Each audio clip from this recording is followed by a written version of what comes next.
Yan. Okay, magandang gabi sa ating lahat. Muli, pagpapatuloy natin ang ating pag-aaral regarding topical sermon at pinag-aaralan natin last time itong structure. And hindi natin natapos because of lack of time. And pagpapatuloy natin ulit ngayon, mag-overview tayo and then ipagpapatuloy natin kung saan tayo huminto last time. But before we start, iniling kong yumuk tayo at manalangin. Hallelujah. Maraming salamat, Panginoon, that with this technology, Lord, magagamit namin, Lord, to enhance our preaching skills, our capability, Lord, our ability, Lord, to organize our thoughts through sermon structures. I-bless mo ang lesson namin, Lord, at bigyan mo kami ng pagkaunawa sa mga principles na aming pinag-aaralan. And we pray that the Holy Spirit will guide us, Lord, and equip us more for better communication of your word. Bless mong bawat isa sa amin, kahit yung mga wala pa rito at kahit yung mga manonood sa recorded version, ikaw ang gumabay sa kanila. Maraming salamat. Ang hiniling namin sa pangalan ni Jesus. Amen. So, ayan, pinag-aaralan natin last time regarding itong the anatomy of a topical sermon. And nakita natin, I'm introducing sa inyo itong structure adapted from Brodus. Last time, ipinasok ko kasi, dinagdag ko itong big idea. Pero nakalagay siya dito as after introduction. And pag ninilay-nilay, I think it should be better na itong big idea, yun yung unahin natin. So parang nag-uusap kami ni Pastor Dennis dito, mas maganda ata na kwan. You don't start writing sermon hanggat hindi mo nabubuo yung big idea. Dapat naiintindihan mo na kung anong gusto mong iparating, kahit in a single statement or single 1 to 3 sentences. At pag kaya mong i-explain, then you start crafting na. So ayan, kaya nire-recall ko yung discussion natin noong last Wednesday, and gusto kong i-suggest na uunahin natin yung big idea. So ayan, kailangan natin na maintindihan itong bahagi na ito. Ilalagay natin sa pinaka-top na bahagi ng structure natin, itong big idea at theme. So, ayan, i-browse na lang ulit natin yung point nito.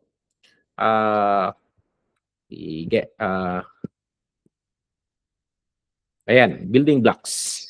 Now, itong big idea, one sentence summary. So, ma-summarize mo sana yung gusto mong iparating, yung gusto mong iparating na mensahe sa mga tao, kaya mo sanang ipaliwanag in one sentence.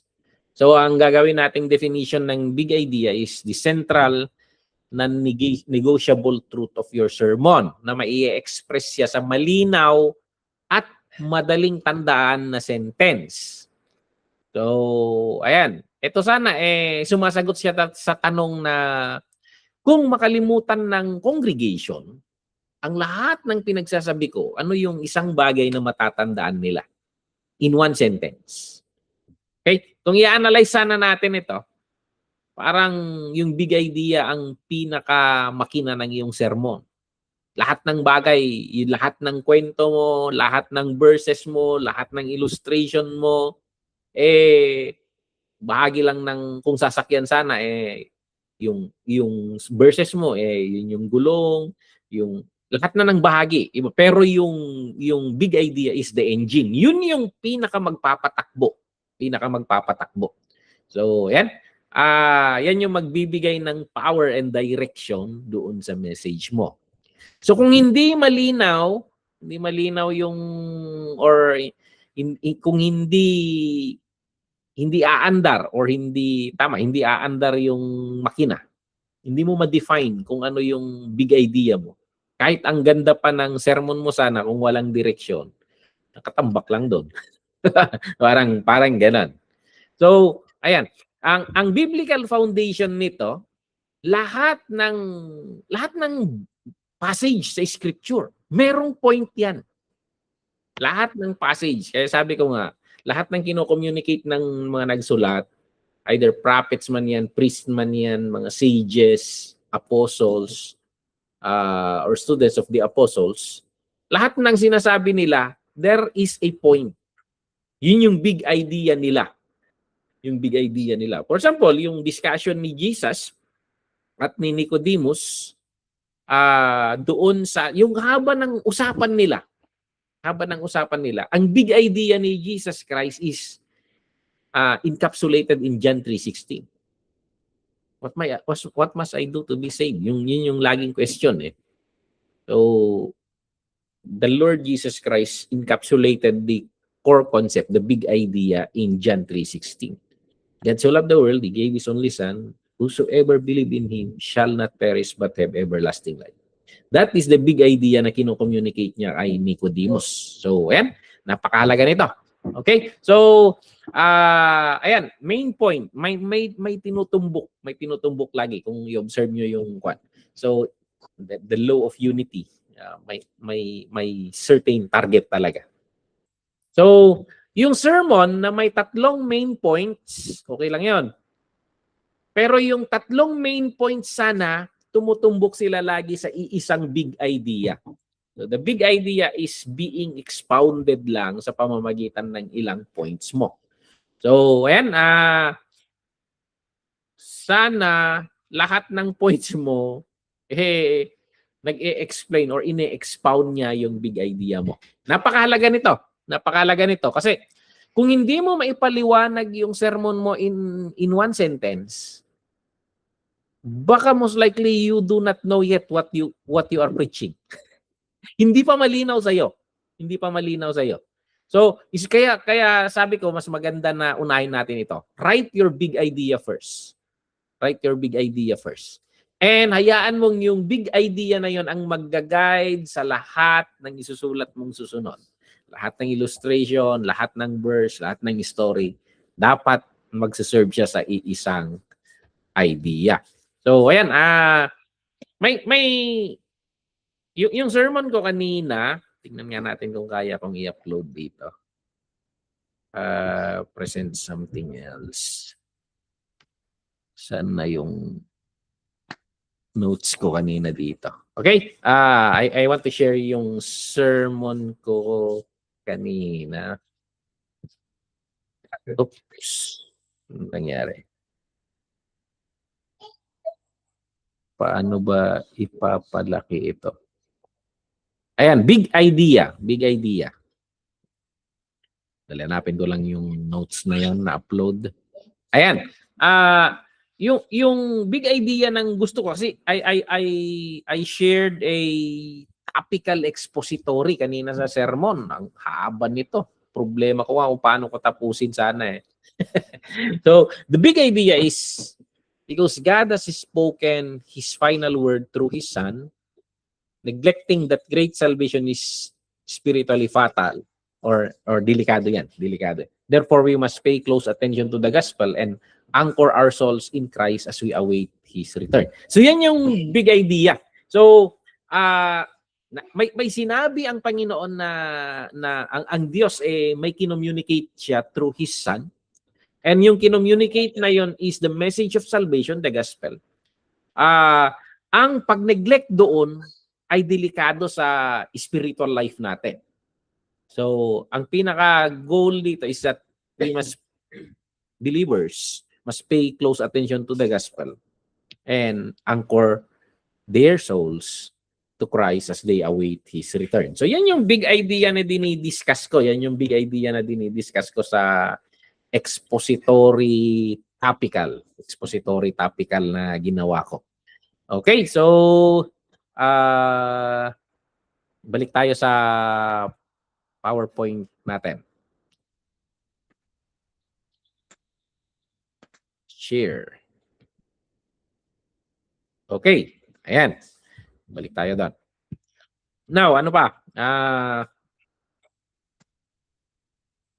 What is one thing that you want your listeners to remember above all else. Yan yung tinatarget ng big idea. So, isulat mo yon. Sulat mo yung big idea mo. So, ayan na. And then, the theme, diniscuss rin natin nung nakaraan itong tema. Ang definition natin is, the theme is the broad subject area na i-address ng sermon mo. Ito yung category, yung topic, or yung general field.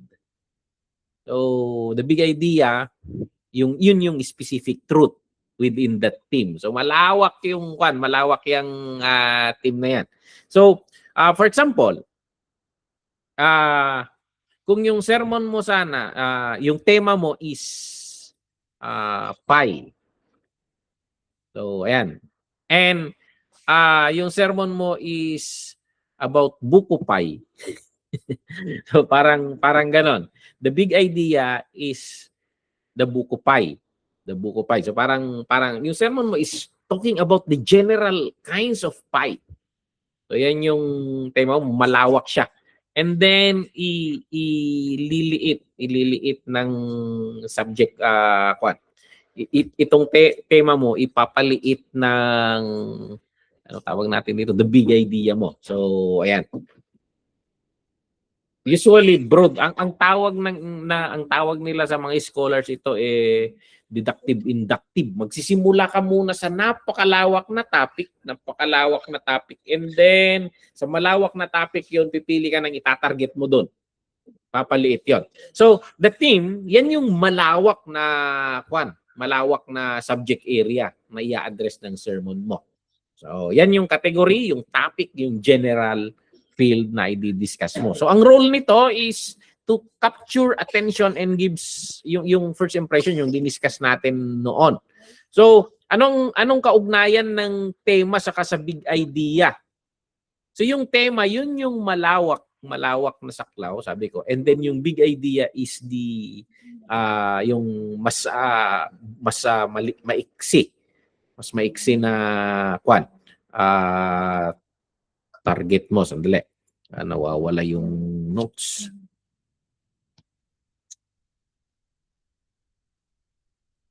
Sinasakop kasi nung PowerPoint slide yung buong screen. Ayan. And then yan. Okay. So, gusto kong balikan yung tema ko kaninang umaga is preparing for the Lord's return by paying attention to the gospel. So, yan yung tema. So, the big idea is because God has spoken, kasi lawak preparing for the Lord's return. Paano? Lawak-lawak niyan. Daming way. So, and by paying attention to the gospel. So, yun yung nagpa-broad. Because yun na yung by paying attention to the gospel is yun yung tinutukoy ng big idea ko. Because God has spoken His final word through His Son. Neglecting the great salvation is spiritually fatal. So, therefore, we must pay close attention to the gospel and anchor our soul. Okay, so usan tayo. Na-discuss na natin yan noon.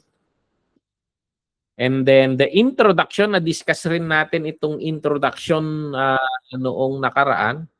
Yes, Pastora? Pastor, may itatanong lang ako. Is it acceptable sa isang preacher na hindi siya magbigay ng theme or topic before mag-preach? Sa training sa Bible School, you should state it. Ito. Now,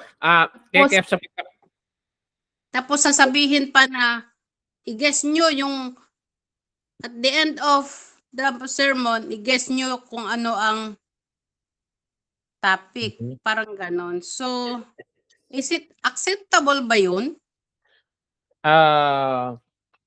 Sabi natin, ang homiletics is an art. Maybe yun yung methodology niya to catch the attention, maybe.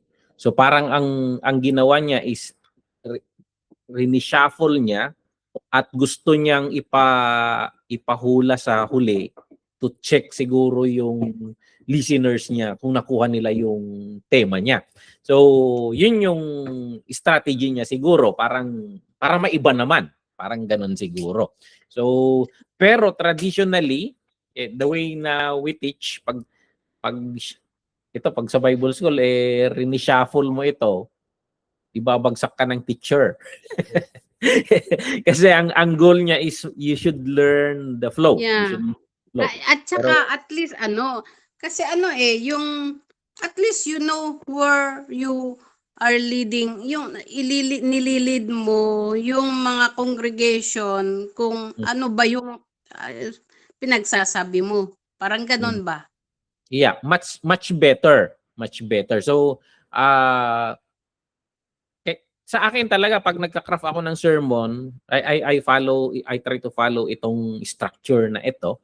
Yeah. And pag hindi ko man babanggitin sa harap, it should be flashed on the projector. Yun yung ginagawa ko Yun yung ginagawa ko na kasi minsan I go straight sa introduction.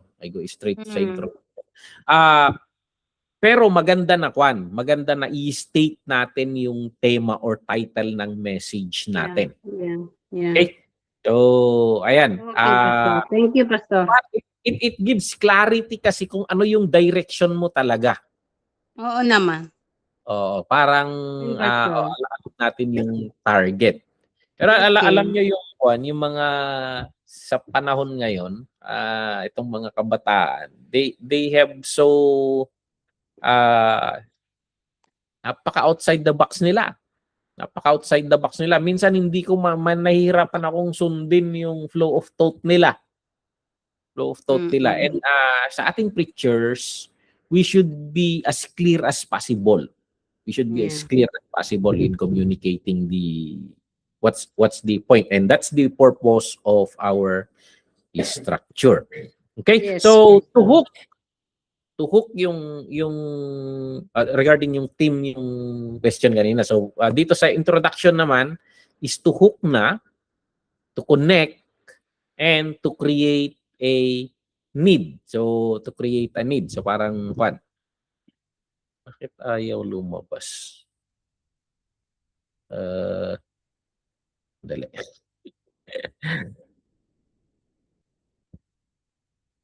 Nagluloko itong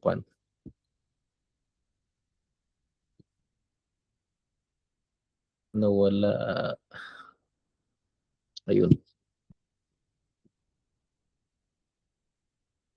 Okay. So, ayan, we discussed last time itong introduction. And ayan, definition natin is the opening of your sermon designed to grab the attention, create interest, establish connection with your listeners. So, it should lead naturally to proposition. Now, mag-move tayo sa proposition kasi we all know, madaling intindihin itong introduction. So, ayan, proposition. Ano naman itong proposition? Ano itong, I think hindi natin na-discuss ito nung nakaraan. So, ang definition na nakalagay dito, the proposition is a slightly expanded statement. So, parang statement siya. So, or expanded. It should be, hindi expanded to, concise. Baliktad. It should be proposition is a slightly concise, a clear and concise statement of your sermon na direction ng i-explain mo. So, dito, parang one sentence rin ito, pero yun yung target mong mangyayari. So, usually one sentence, i-state niya yung main argument mo sa truth na i-unfold mo, or it is closely related sa big idea rin ito, sa tema. So, ayan, parang yung tanong ni Ate Mariette kanina, yung we should be joyful always. So, parang ganun sana yung ipapahiwatig nito. So, parang yung message ko kaninang umaga, ito na naman, pag lilipat ako sa kabilang notes, kailangang mawala yung isa.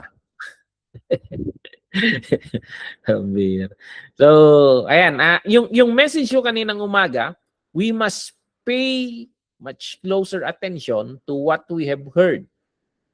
We must pay much closer attention to what we have heard, because neglecting this great salvation leaves us with no escape. So parang ganon. Yun yung gusto kong mangyari sa congregation, that we must pay much closer attention. Yun yung proposition mo. Yun yung direction mo.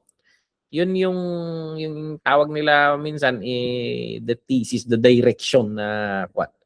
So ayan na, kung yung big idea mo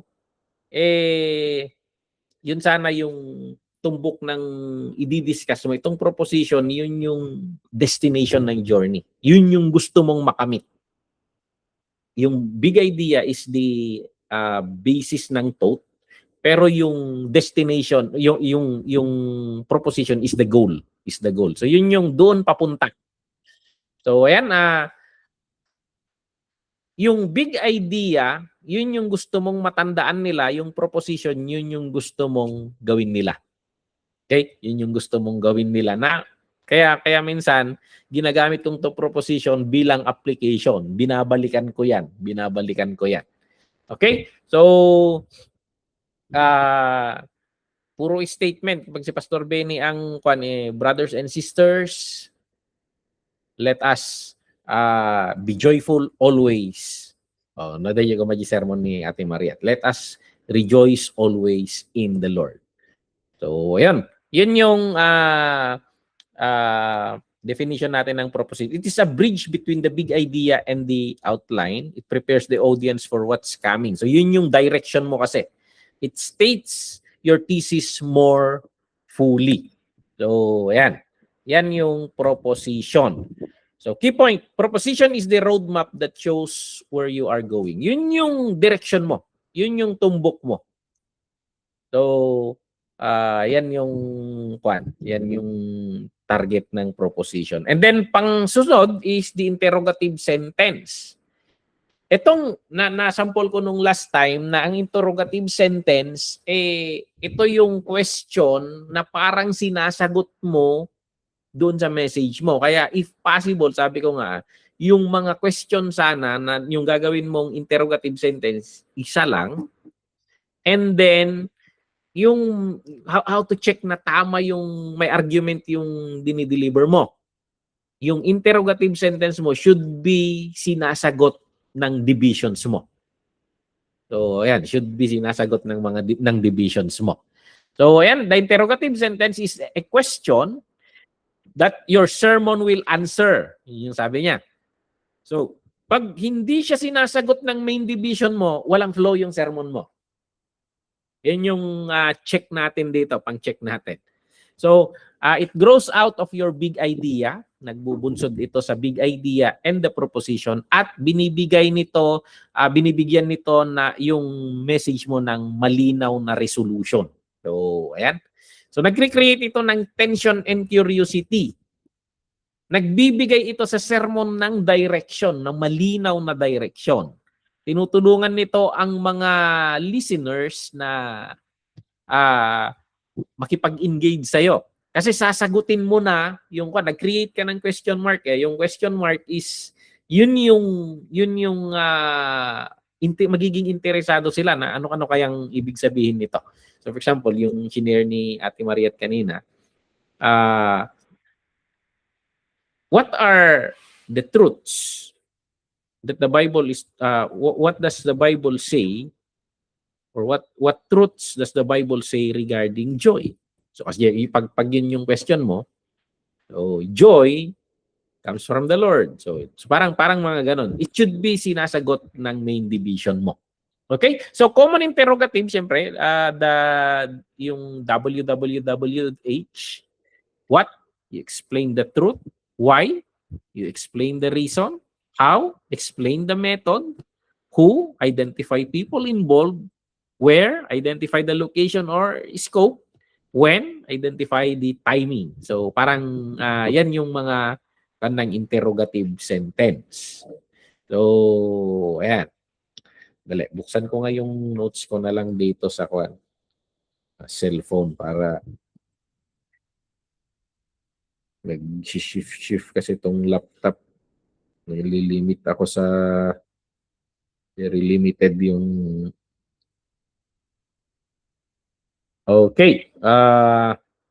Ayan, ang ginamit kong interrogative sentence sa sermon kanina is what have we actually heard and why does paying attention to it matters as we prepare for the Lord's return? Habangan nito eh. Dapat isang question lang eh. Kaya ang dami kong tinatarget kanina. What have we actually heard and why does paying attention to it matters as we prepare for the Lord? So, ang main divisions ko is, ayan, I gave the background. 4-page sermon kasi. Iba kasi yung kwan. Yung sermon ko kasi kanina is expository. And ang dinidiscuss natin is simple topical. So, pag yung tanong mo, direct sana na sasagutin ng division mo. So, ayan. Key points, the interrogative sentence is the question your sermon exists to answer. Yan yung sinasagot mo lang. Pag hindi sumasagot yung main division, something is wrong. Something is wrong. Okay? So, anong example natin dito sa interrogative sentence? So, ayan, for example, what does it really mean to forgive? Does it mean to forget? What does it really mean to forgive? So parang i-unveil mo yan or i-expound mo yan. Ano sinasabi ng Biblia regarding forgive? Forgiveness is releasing. So parang ganon. Forgiveness is loving. So parang ganon. Mabigyan mo na siya ng sasagutin niya talaga. Kung why naman, why is it so hard to forgive?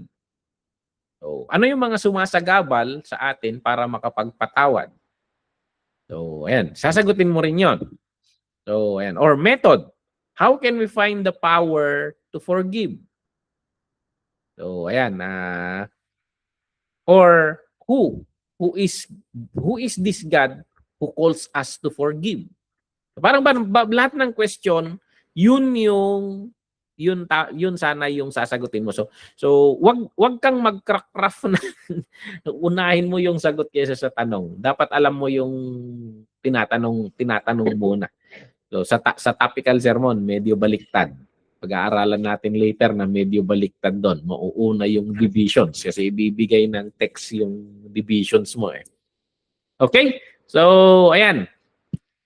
Interrogative. Pupunta naman tayo sa transition. Sa transition. So, ang transition naman, sentence is a brief statement that moves the listener from introduction to the body of the sermon. It signals that the setup is over to answer parang transition mo ito para magbigay ng hudyat na pupunta ka na sa main division. So, for example, what does it really mean to forgive? Anong transition natin dito? I will give 3 meanings of forgiveness based on the teaching of the Lord Jesus. Parang ganon. First, bago ka magsabing first, may transition ka muna.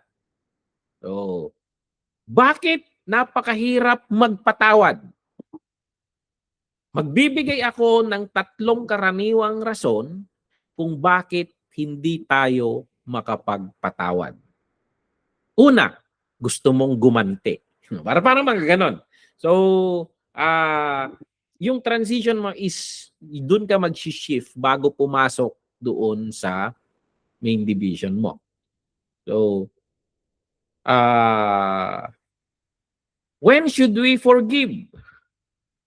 When should we forgive? So,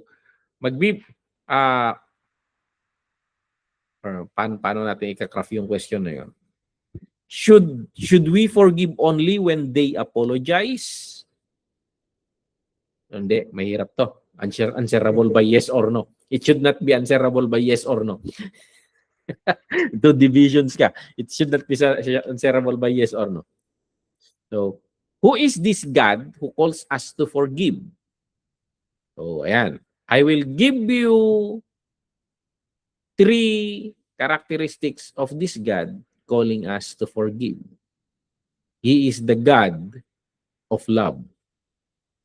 So, ayan. I will give you 3 reasons. So, yung shifting mo muna, yung shifting mo. Mahalagang i-note mo yon. Practicein ninyo na isusulat nyo yon. Kasi magandang magandang doon magsisimula yung kasi pag nagte-training tayo ng structuring, trinitrain natin yung utak natin sa flow. So ayan, actually pag maganda yung flow ng outline mo, 50% maganda yung sermon mo. Depende na lang sa delivery mo. Pero 50% o baka 60% pa maganda yung sermon mo. Okay? Nagbibigay ito, yung role nito, nagbibigay ito ng smooth flow from yung mula sa introduction, proposition, and then question, and then nagbibigay siya ng smooth flow na mapupunta sa main division. And nagbibigay rin ito ng hudyat sa congregation mo na papunta na siya sa mga interesting part. Sasagutin na niya yung question mark na kini-create niya sa utak natin. So yan, it prepares the listener to receive the main content. Okay? So yung nag-a-outline rin, alam niyo napakalaking tulong nito noong wala pang mga PowerPoint. Kasi pag nag-question na yung pastor, pag masasanay kasi yung miyembro sa structuring mo eh. So yung mga miyembro ni Pastor Benny, yung mga deacons namin pataas, mga matatanda. Nasanay sila sa outlining ni Pastor Benny. Kasi iniisa-isa niya ito pag nagse-sermon si Pastor Benny, iniisa-isa niya. So nabivisualize nila yung outlining niya. Sa akin kasi, hindi ko na hina-highlight ito kasi I have the PowerPoint. So nagpipicture-picture na lang sila doon. Nagpipicture-picture sila. But this is your imaginary PowerPoint noon. Ito yung imaginary PowerPoint mo. So madali silang mag-take note. Alam nila yung dinidiscuss mo. So ayan. Lalo na si Pastor Benny pag mag-preach, gumaganon pa siya. Division number 1, sasabihin niya. So, subdivision A, sasabihin niya yung mga yan. So, ayan.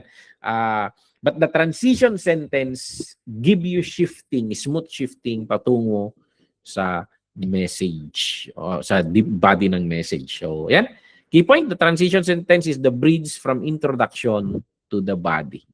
So, guide questions para sa transition. How can I smoothly move from my introduction into my first main point? So, ayan. What simple sentence will signal my listener that we are now entering to the main content of the sermon? So, ayan. So, tatanong mo yon and then you craft your transition sentence. Okay? So, ayan. Transition sentence ko kanina, to answer this question, we must first understand those. Kasi yung interrogative ko, hindi siya direktang sasagutin ng expository kasi hindi siya direktang sasagutin. Pag yung main division mo hindi direktang sumasagot sa question, you should have a good transition.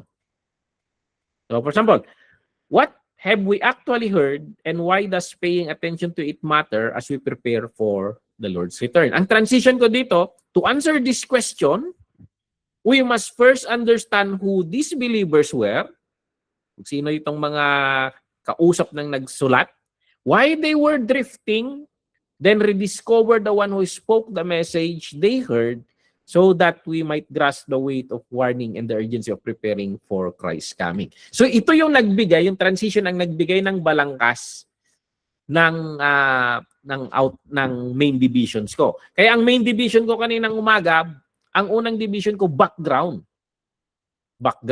So yung transition ko, sasabihin ko muna yung background para maunawaan natin. So and then ang subdivision ko sa background, ang background is the people na ang mga tao noon na nasa danger of drifting. And then ang subdivision ko doon is their identity. They were Jewish Christian. Their pressure, they are suffering and being tempted. And then their condition, they are drifting. Okay? Division number 2. Number 2 ko. the revelation. What is the message to them? So, in-identify ko muna doon yung sino yung nag-message and what is the message. So, the one who spoke is the Son of God. Sino ba itong Son of God na tinutukoy dito? He appointed the heir of all things, through whom all He created the world, is the radiance of the glory. Wala, advance na yung kasi, expository. Dito muna tayo sa topical, isa-isa lang muna. So, mapupunta tayo dyan. Mapupunta tayo.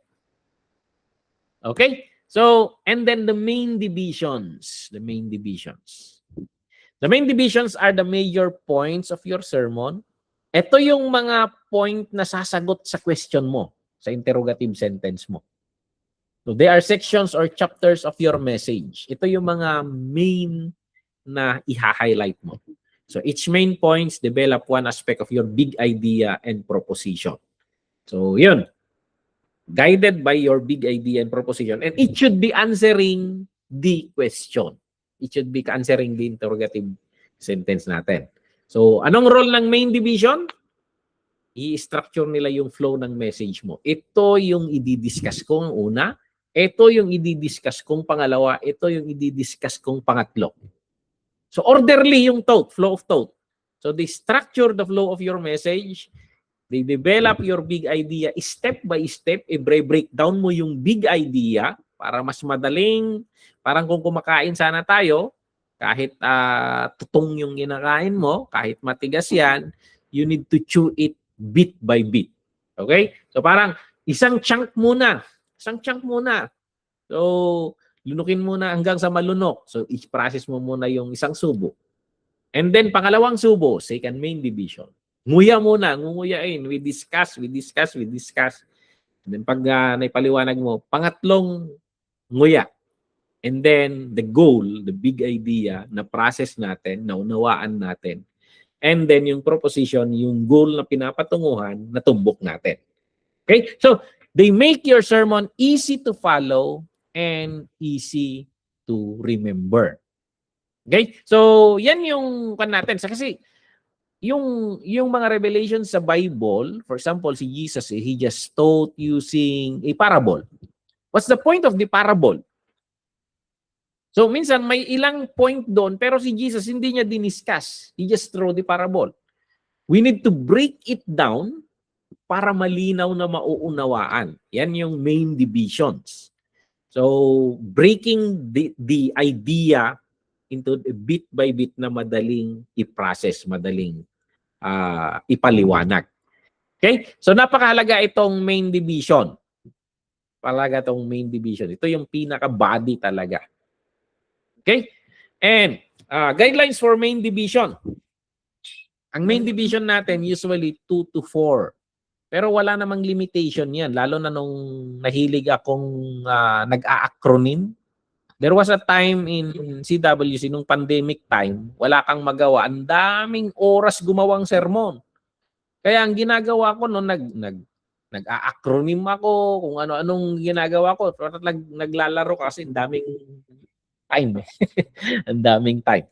So, kapag lumagpas ka na kasi, pag lumagpas ka na sa mahigit sa 4, mas magiging mahirap tandaan. Kaya nga, napakasikat ang 3-point sermon. Bakit? Madaling tandaan.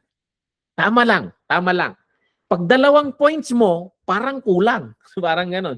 Yung talagang, ang the best na timplada, 3-in-1. Yan, napunta na naman tayo sa kape. So parang ganon.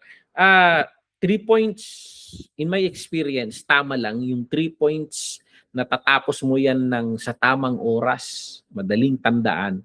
So going beyond that, it's harder to remember para sa congregation mo. So, and each point should be 1 complete sentence, hindi praise. So one-liner ka lang. Eh, yung sinasabi ko kay Ate Mariet kanina, doon sa pinapacheck niya. Sorry Ate Mariet, ginagamit ko yung yung pina-check mo. Yung isang division is una, joy comes from God's presence, not from perfect condition. Okay? It's a good one-liner. It's a good one-liner. And then, huwag kang mag-explain sa title. Mapupunta na sa body yon. Okay? So, each point should be parallel in structure. So, ito yung tinatawag nating alliteration. If one point starts with God's character, the next should start with we should or keep the pattern consistent, sabi dito. So, kaya yung sinasabi ko kay Ate Mariette kanina, kung joy yung ginamit mo sa una, may joy rin sana yung pangalawa, may joy rin. Kasi tatlong truth regarding joy. Joy comes from God, God's presence, not from perfect condition. So, difficulties that must cancel it often deepens it. So you restructure this dahil nagsimula ka sa joy sa taas. So joy comes from God's presence, not from perfect condition. Pangalawa, joy is not canceled by difficulties. It is often deepened by it. So yan, joy ulit yung kan mo doon. And then pangatlo sana, joy coming from the Lord sustains us in our journey. So parang ganun. It should start yung basta yung sumasagot lagi sa question. Kung lalagyan mo ng rhymes, mga ganon, mas mabuti pa ulit. So yon. Each point should connect to the big idea. Imagine mo yung nagdi-discuss ka sa ng isang bagay tapos iba yung division mo. So, kaya napakalaga yung flow. It should flow from the guide, from taas, big idea, proposition, and then question, and then yung transition, and then, ayan, guided by that, nag-flow siya pababa. Okay? So, the main divisions are the pillars that hold up your sermon. Yun yung kung bahay sana yung big idea mo sana yung bubong, yung divisions mo yung apat na poste. So yun yung humahawak sa bubong. Binigay mo yung big idea and then tukulam data ng apat na kwan. So ayan, pwede ring tatlong poste. May bahay na tatlong poste, triangle na bahay. So ayan. So, guide question for main division. Ito yung mga guide mo para makabuild ka. What are the 2 to 4 or what are the several major truths or steps that explain my big idea? So, ayan. Ano yung magbigay ka ng 2 hanggang 4 na susupport or magpapaliwanag sa big idea mo? Ang bawat point sana ay kinukompleto nito. Ang bawat point sana ay isang complete sentence. One-liner. And parallel in structure. Ang guide mo sa parallel structure is it should be answering directly the question sa taas. So, ayan. And tanungin mo, does it flow logically? Logical ba yung pagsagot niya sa tanong? If it makes sense, it's a good one. Okay? Pag hindi siya sumasagot, pag hindi siya sumasagot sa tanong, something is wrong. I-rephrase mo. Something is wrong sa division mo. I-rephrase mo na yung pag-rephrase mo sinasagot niya yung interrogative sentence mo, yung question. Okay? So, yun yung main division. Now, minsan, ang nangyayari minsan, yung main division mo, may mga ibang points pa. May i-breakdown mo pa yon. So, ang subdivisions naman ay supporting points. For example, yung isang poste mo sa bahay na sumusuporta sa bubong, medyo tagilid. So nilagyan mo ng pangharang na 2 para hindi siya tutumba doon, para hindi tutumba rito. So parang inilagyan mo ng brace. So ang subdivision parang brace sa poste mo, parang brace siya sa main division mo para to make it stronger. So, mas stronger yung argument. So, ayan, subdivisions are the supporting points under each main division. So, ayan, they provide evidence. Nagbibigay ito ng explanation, illustration, or application for every main point. So, ayan. Yan yung ang structure nga natin is skeleton. So, yan, nagpapatibay yung mga yan. Nagpapatibay. So, ayan, and pag hindi naman necessary, hindi naman kailangan mayroon nito. So, ayan, they are the meat on the bones of your outline. So, nagpapalakas sa argument sana ito. So, ang role nito sa sermon, pinapaliwanag yung main point. So, ayan, doon na lang. Doon lang yung main point lang ang sinusuportahan nila. Huwag mo nang balikan lahat sa taas. They talk about the main point. They prove the main point with the scripture. So, dito lalabas yung mga supporting verses mo na magpapalakas pa sa argumento mo.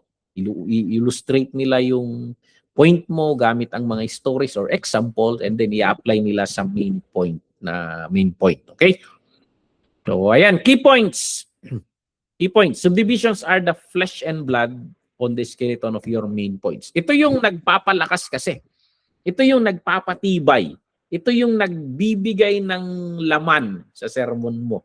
So ang karamihan sa mga subdivision is illustrations, supporting verses, mga ganon. Stories, mga ganon, na sumusuport sa idea. So, ayan, bibigyan ko kayo ng example dito. Yung sermon ko kanina. I have so many kasi yun yung yun yung ibinibigay ng text kasi. Yun yung ibinibigay ng text na sa sermon ko. Saan na yun? Nawala na naman. Ang bihira nag-close.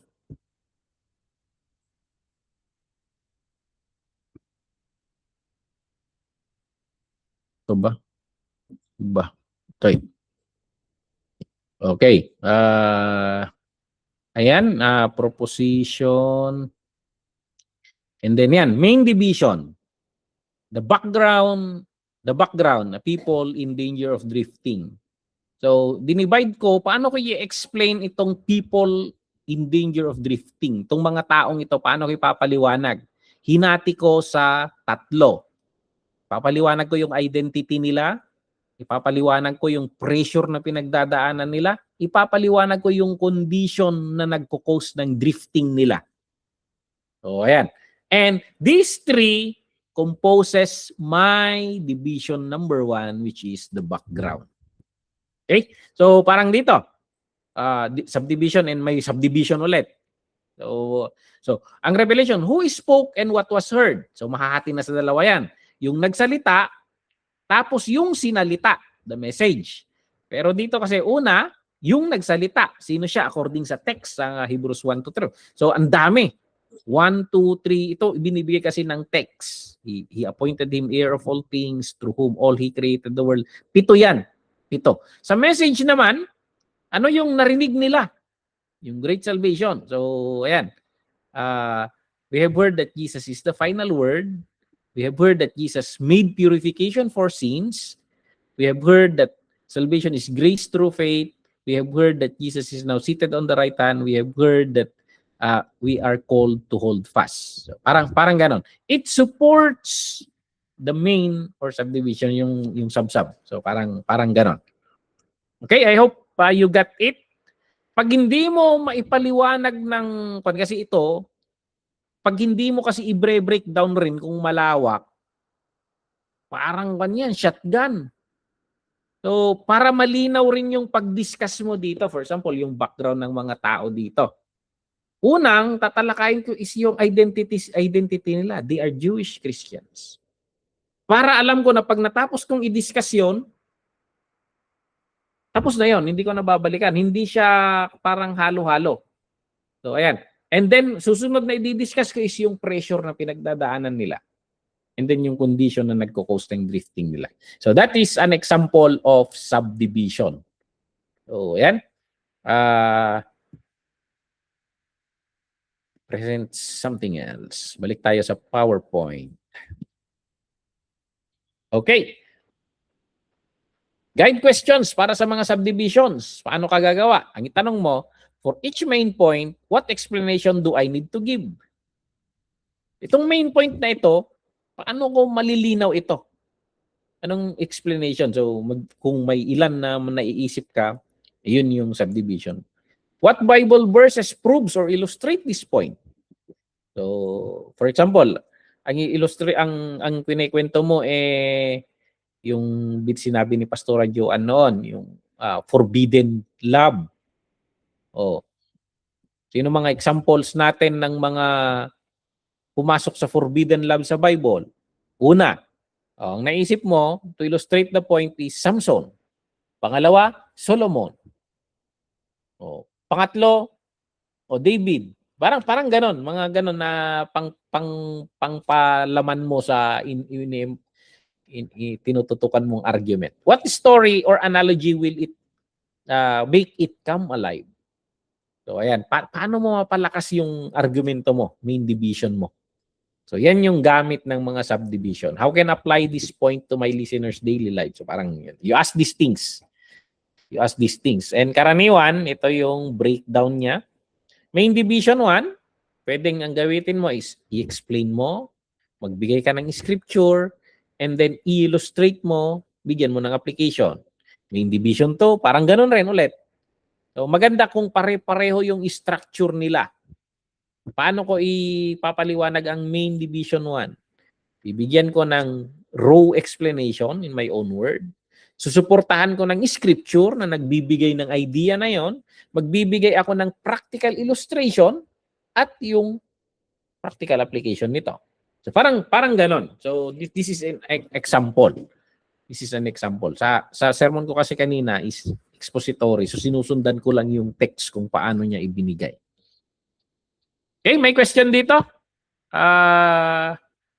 Wala na ba? Nagkabuhol-buhol na yung idea. Actually, pag discussion ang pinag-uusapan dito, medyo malilito kayo. But actually, when you start crafting your sermon, practice makes perfect. So, yan.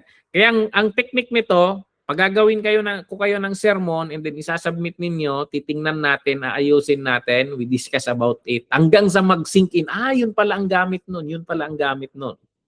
So, bawat correction na tinitingnan natin, mas nauunawaan natin.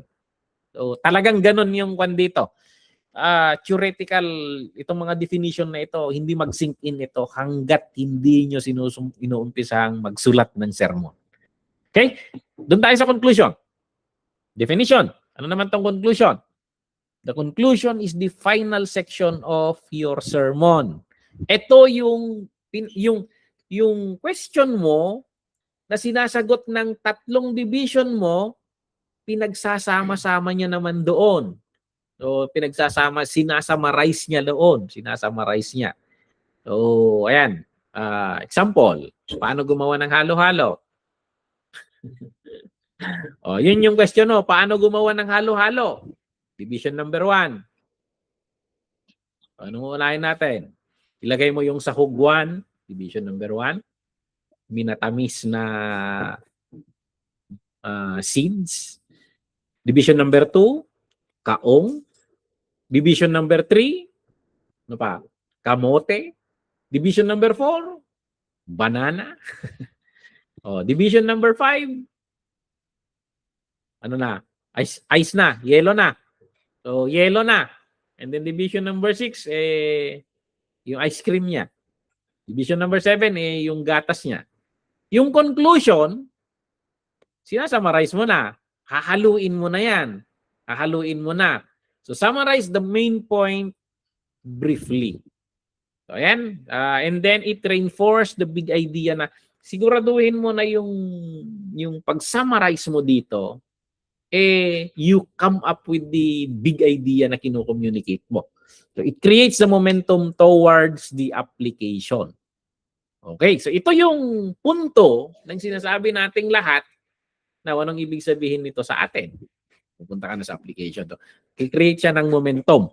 It provides emotional and spiritual impact to seal the message. Actually, pag dinidiscuss mo na yung conclusion, sinasum up mo na, bawat tao sa congregation, may pumapasok na sa isip nila ng mga application. May pumapasok na, may kanya-kanyang application yan sa kung ano yung sitwasyon nila. Okay? So, conclusion. Anong ginagawa ng conclusion? So, ito, hindi ka nag-i-introduce ng bagong material.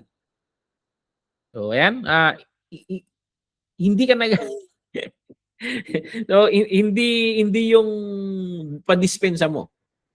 So, meron yung mga nagsesermon.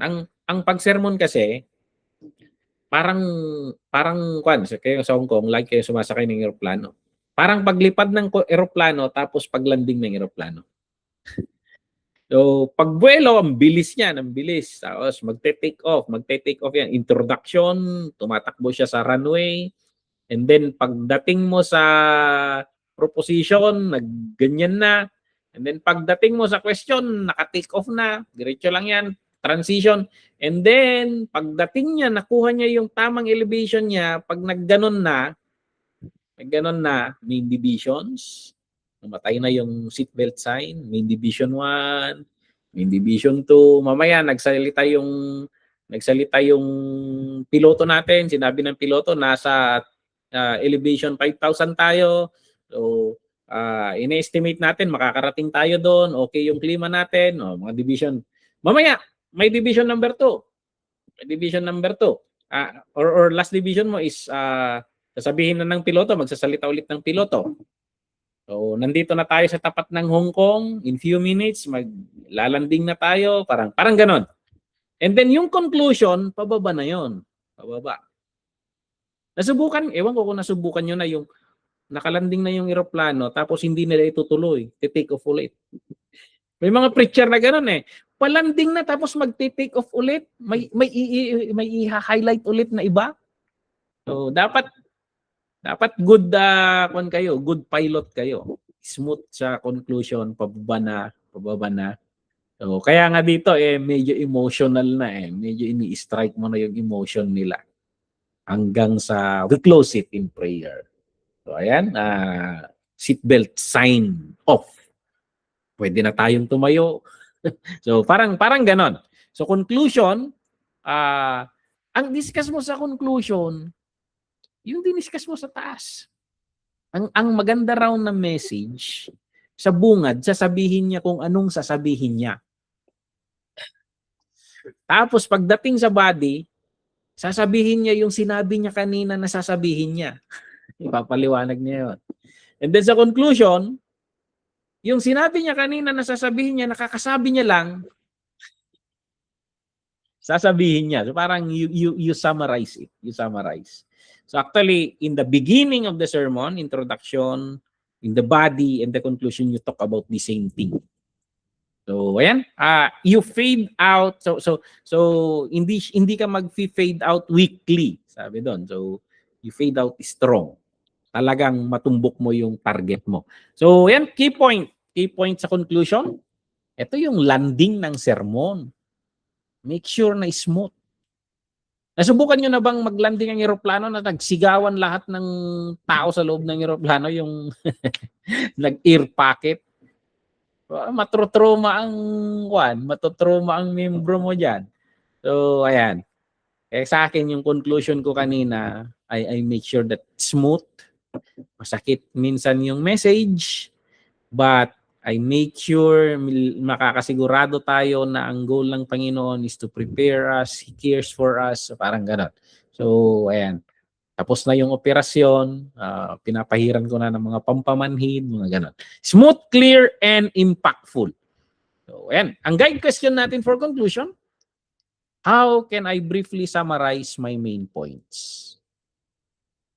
So, summarize. Kaya minsan, sa conclusion, inuulit ko lang yung division number 1, ulitin ko yung question. Tinanong ko kanina kung ano ito. At ito yung binigay kong mga sagot. So, ayan. Ito yung punto ng bawat sagot. So, ayan. So, how can I restate na may big idea and fresh power? So, parang i-rephrase mo lang yung big idea. So, ito yung idea na i-communicate ko. Ito yung revelation ng Panginoon. Ito yung message ng Panginoon. So, ayan. I-rephrase mo lang yung big idea. No? Sinabi mo, i-discuss mo kanina. What final word will leave my listener with hope, challenge, or inspiration? So, yan yung mga guide question mo in crafting a conclusion. And then, we go to the application. So, hook, book, look, tuk, tuk. So, how can you be, what's the point of listening a message? What would they do? So, magbibigay ka ng mga suggestion mong application. So, application is the specific actionable. So, what? Ano na ngayon? Ngayong naipaliwanag ko ito, anong gagawin natin? So, it answers the question, what should my listener do as a result of this message? Kaya yung sermon ko kanina, ang takeaway ko doon, ang application ko, ayan, para sa mga believers, take an honest inventory of your spiritual condition. So, are we drifting? Nanineglect ba natin yung gathering natin sa church? Padalang ba ng padalang yung pagsisimba mo? Yung pagbabasa mo ng scripture, padalang ng padalang. Yung prayer mo, nawawala na. So, parang ganun, reflection. So, yun yung application ko. So, take an honest inventory of your spiritual condition. Parang gano'n. And para naman sa kasi ang tatlong target ko for the unbeliever, for the believer, and for the church as a whole. For the unbeliever, pag hindi mo pa nai-entrust yung buhay mo sa Panginoong Hesus, so the warning sa passage na pinag-aralan natin, nalalapat sa'yo in a unique way. So narinig mo na rin yung message ngayong araw. Do not neglect it. Do not drift past this opportunity. So sabi ko nga kanina, gusto ko rin yun, Lord. I've heard it. Prove it to me in signs, wonders, and miracles. So yun yung target number, application number 3. So pag hindi pa nila nai-entrust yung buhay nila sa Panginoon, embrace the message. Do not neglect it. Do not neglect it. So the same Son made purification for sin is calling you to come to Him today. So today is the day of salvation. For the church as a whole, the application ko for the church as a whole, so ayan. Kasi parang tinatarget ko kasi mag-series sa Hebrews. So ayan, pray for one another. So di tayo liwayan ti panaggigimong. Karkaro ta asidegan tiya ay tiapo. So yan yung mga pagko naman. Okay, so that's application. Ang role nito, binibridge niya yung information na diniscuss mo. Discuss mo na lahat, yung information na ibigay mo na lahat. Talagang may katwiran. It's logical. May punto. Talagang yun yung sinasabi ng scripture. Now, paano na yung information na ipinasa mo, hindi mananatiling information, kundi magiging transformations para sa kanila. Okay? So, nagbibigay ito ng next step para sa mga tao. So, ayan. So, yung sermon na binahagi mo, na practical, magiging life-changing siya.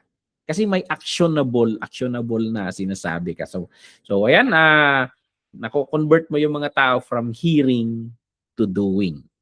So, yan yung napakahalaga sa application.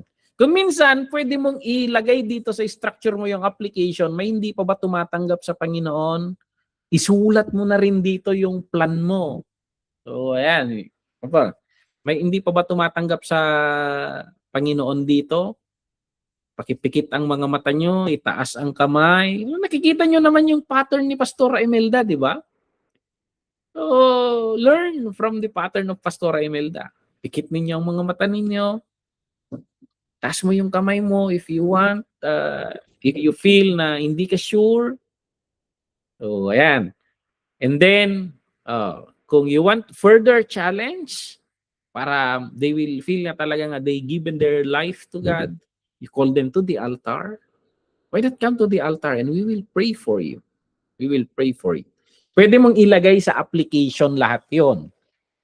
So, para hindi ka nangangapa kung anong susunod na gagawin mo, kahit sa application, isulat mo dyan yung mga plano mo.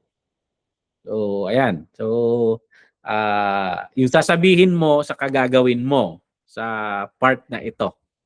Okay? So, hindi lang sa takeaway, ng tao, yung gusto mong mangyari sa kanila, pwede mong sa part na ito, pwede mo na ring i-note dyan yung mga next move mo. Okay? Application. Characteristics of a good application. It should be specific. So, specific. Not just pray more. Spend 5 minutes each morning this week praying. So, yan. Not specific. Not specific. It should be specific. So, parang sa akin kanina is, nineglect mo ba ang pagsisimba mo? Ang actionable na sinabi ko kanina, sometimes hindi natin maiiwasan. Kasi nagtatrabaho kayo sa ibang lugar. Pag nandun kayo sa ibang lugar at may duty ka ng umaga, find a church. Find a church na may service sila sa hapon.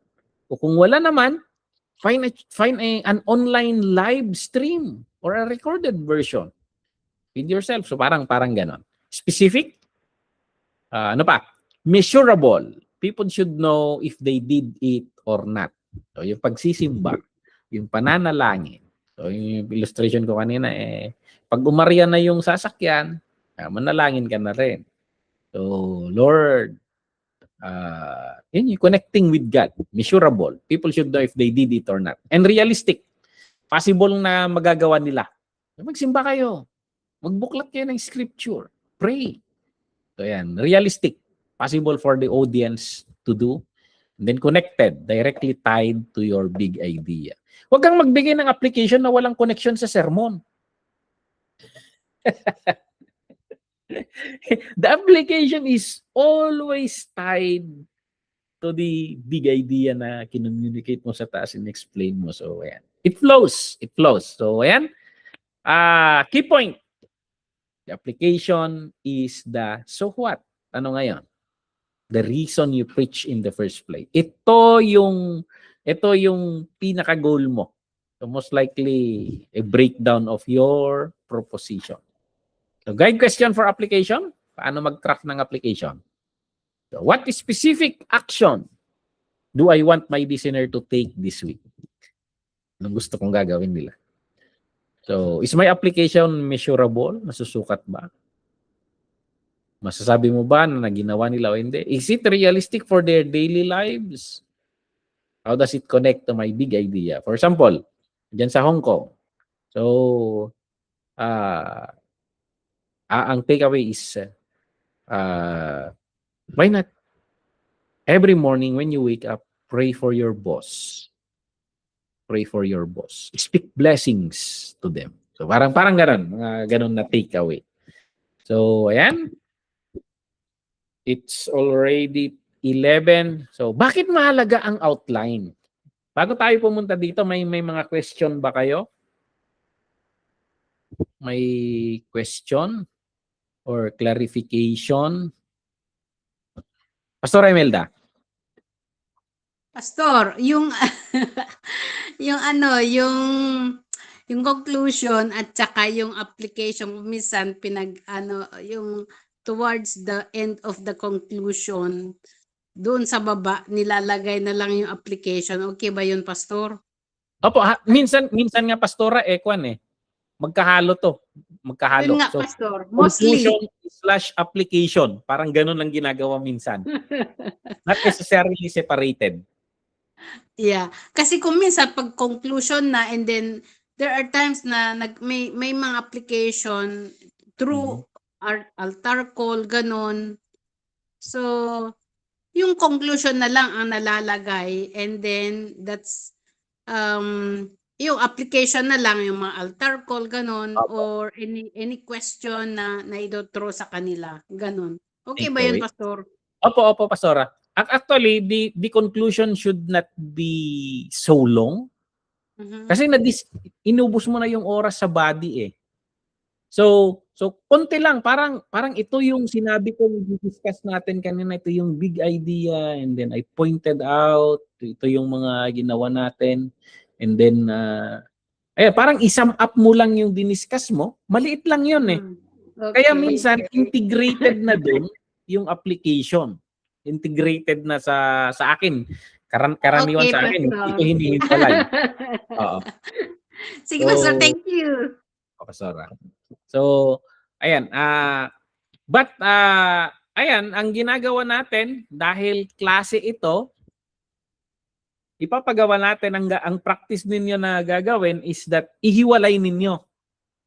Ihiwalay ninyo. Though in practice, kahit hindi mo banggitin, alam na ng congregation kung nasa conclusion application ka na.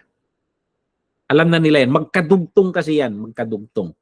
Okay? So, ayan. Why an outline is essential? Bakit napakahalaga nito?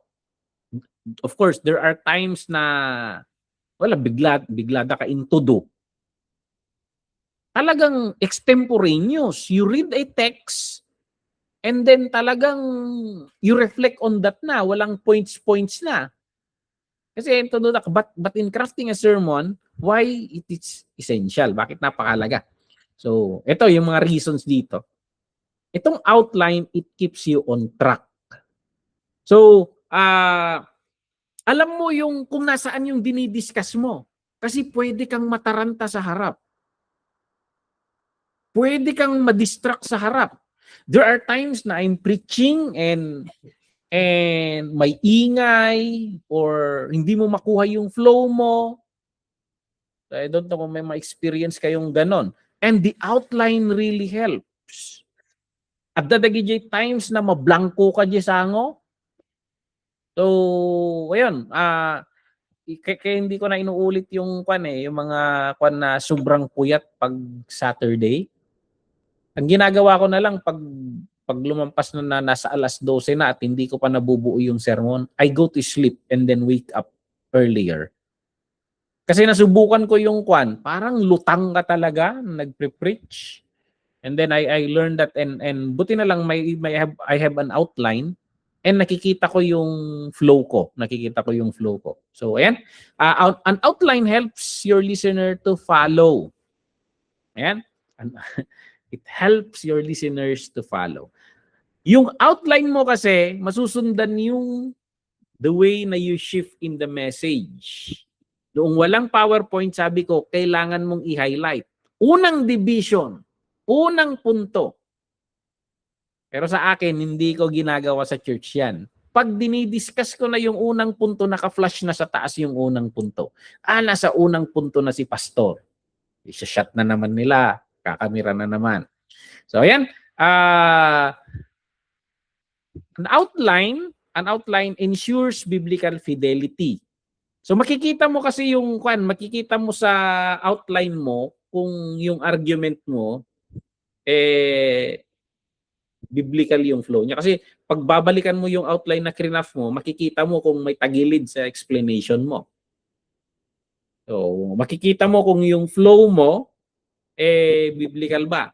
So, faithful ba sa Bible? So, the principles, nandun. So, ayan. Itong outline, i-prevent nito yung panic. Napakahirap ng public speaking. Sabi nga nila, sa outline raw, yung mga mas gugustuhin raw ng mas maraming tao, ang gugustuhin nilang mamatay na lang sila kaysa yung pagsalitain raw sa harap. According sa survey, ganon raw kahirap yung public speaking. So, minsan pag hindi ka sanay talaga, magpapanik ka sa harap. And there are moments sa akin in my experience. Experience kasi it builds your confidence. So, ayan, una, siyempre sa mga youth service lang, ganun ako nagtuturo. Okay lang, yung nasanay ka sa ganun. And then, nagsa-Sunday school ako sa church. Hanggang sa nasanay ako. Pero yung unang pagsa-Sunday school ko, kabado ka rin talaga. And then susunod, they ask you to preach. Sa church. Hanggang sa ngayon, nasanay na lang ako sa nagpe-preach sa church. And then, biglang, IFSU invites you. In-invite ako ng IFSU, ibang crowd. Hindi siya church. Iba yung struggle ko nung una. Kasama ko si Pastor Dennis noon eh. But, una, pangalawa, pangatlong pagpunta ko na nasanay na rin ako on that kind of crowd. Pero ang pinakamahirap na experience ko, sa seminaries kasi, sa APTS, isang beses ka lang mag-sermon doon sa buong 3 taon mo. Sa buong 3 taon mo. So isang beses ka lang mag-preach. Pero sa chapel service ng seminary yun. Ang crowd mo, yung mga scholars lahat. Mga doctor, they are your teachers and they expect good thing from you. They expect na you come with a message na applied yung mga pinag-aralan mo. So yun yung para sa akin, yun yung pinakamatinding panic, but the outline helped me.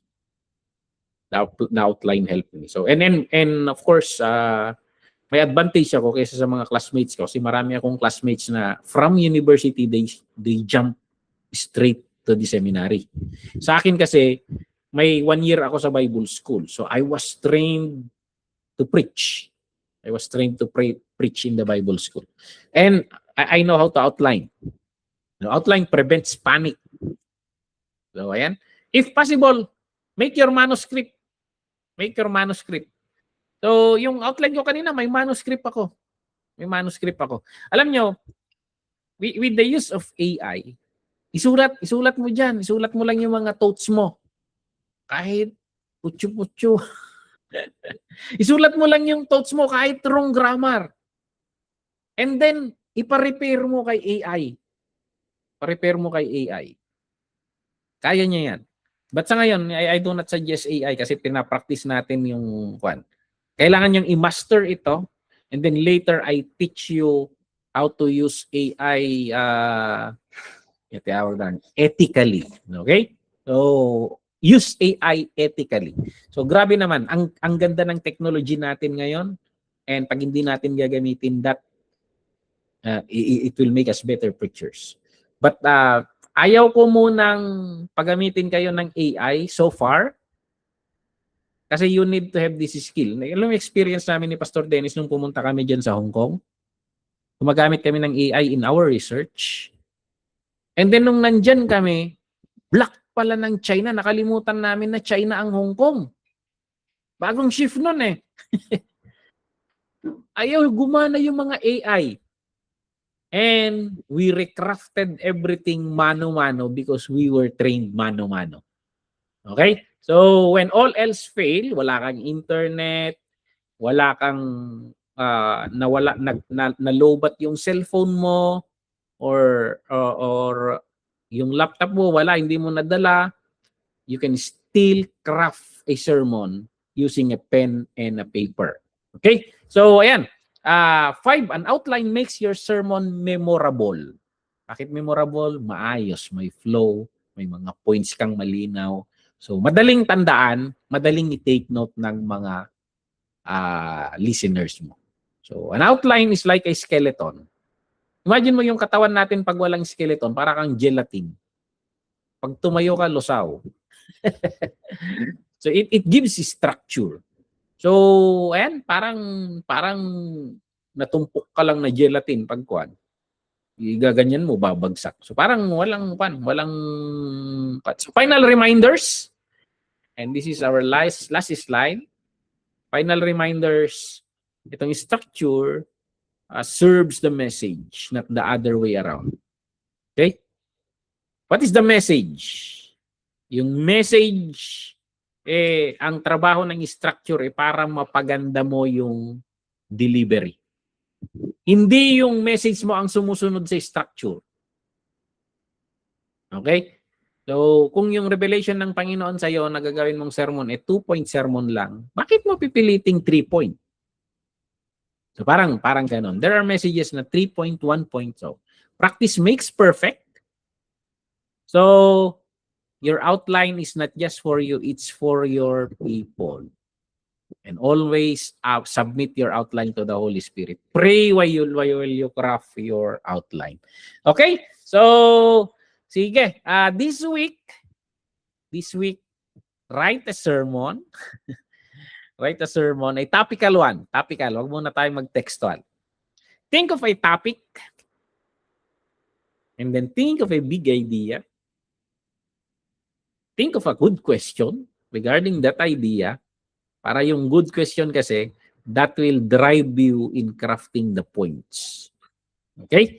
So, ayan, gawa kayo ng sermon and then i-submit ninyo, i-send din nyo sa Kwan. Paano ba ang gagawin natin? Kwan siguro, gagawin natin. I-round robin natin. Ilan ba tayo? O sige, ganito na lang. Wag ka nang gagawa, Pastor Imelda. Mag-check tayo nila, Pastor Dennis. So, ayan, gagawa kayo ng sermon ninyo, si Ate Mariet, meron na eh. I-recraft mo yon and then submit mo ulit. And then we will check, we will critique, and then until you finalize. Ganun ulit ang gagawin natin sa textual, and then later sa topical, and then mamimili tayo dyan ng i-deliver ninyo. Kayo mamimili ng i-deliver nila. So you start this week, writing yung kwan, and then Wednesday magkaklase tayo ulit. Okay? So that is our lesson for this evening. Gawa kayo ng sermon Gawa kayo ng sermon. Kasi marami naman kayong application eh. So I think you have your prayer. Ang dami yung chat group, di ba? May prayers kayo on Tuesday, I think. So yung nandun na, you have an opportunity to share it there. And then, yan, yung mga devotions ninyo. Craft kayo ng sermon na kwan. Hindi lang yung isasubmit ninyo sa akin yung talagang tingin ninyo ay ma-i-deliver ninyo, magagamit ninyo. So you pray for it. Hindi lang message na pang-pasubmit kay Pastor Brian. Write a message na you think is needed by your fellow believers there. And it should be preachable. If possible, you preach it to them. Okay? So that is our lesson for this evening. You can chat me personally kung may mga i-question kayong thoughts or may mga personal questions kayo regarding sa structure natin, kung magpapagabay kayo, you can chat me personally. Okay, you can chat also Pastora Imelda and Pastor Dennis. Okay, so yan, we will close in a word of prayer. Sige, maraming salamat Lord. At natapos namin Lord itong learning the structure, the practical structuring of sermon. Tulungan mo kami, Lord. And in our practices, Lord, we ask you, Lord, to give us ideas. Magbigay ka ng mga idea na we start to craft, oh God. And as we craft our sermon, Lord, magagamit sana ang mga ideas na ito to know you more, to dig more regarding your words, oh God. Bless mo ang bawat isa sa amin. We ask the Holy Spirit to guide us, Lord. Teach us in crafting this message, Lord. Help us enhance our skills. Maraming salamat. Itong iniling namin sa pangalan ni Jesus. Amen and amen. Okay. Good night, everyone. Amen. Ang ating class sa club, Pastor. Mabagsak. Pastor, Good night. thank you so much.